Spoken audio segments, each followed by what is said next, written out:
Araw-araw, bida ka kapamilya!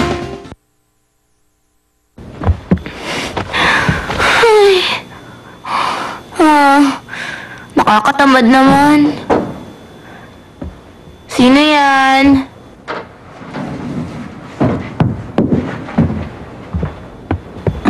Ma! Nasaan na yun? Nakita ko yung credit card bill mo. Bumili ka ng bagong bag, ano? Anong bag yun? Mukhang nadagdagan na naman ang koleksyon mo, ha? Pinilhan din kita, Ma. Talaga? Nasa kotse para hindi makita ni Papa. Kunin ko na kaya?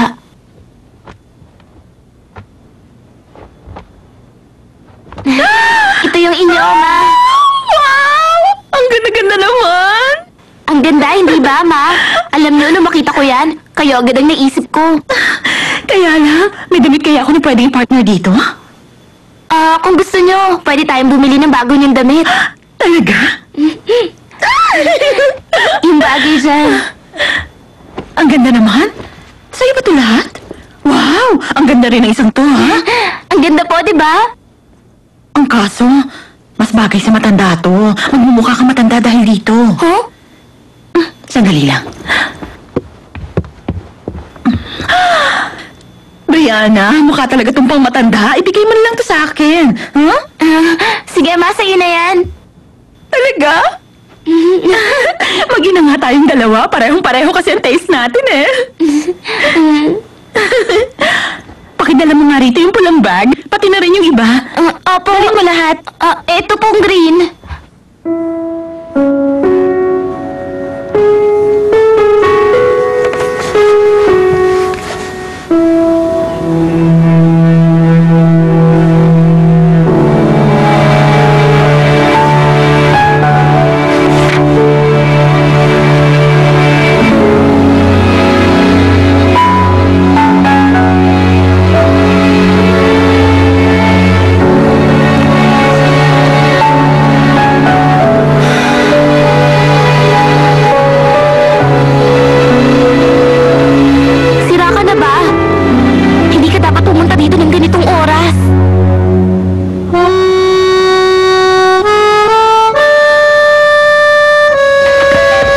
Hello?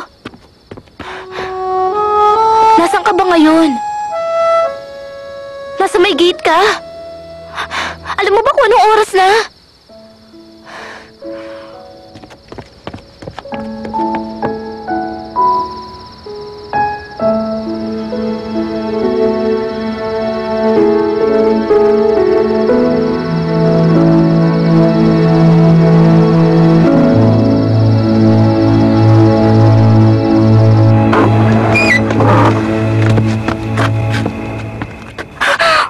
Brianna, may nagawa ba akong mali?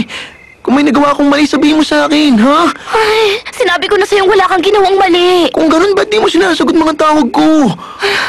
Nakakabaliw naman. Brianna, hindi naman ako papayag na ganituin mo ako. Alalahanin mong nanggaling pa ako sa Seoul. Kausapin mo ako ng maayos. Naiintindihan ko. Paano, Harvey? Mabuti pa umuwi ka na, ha? Ingat ka sa pagdadrive, okay?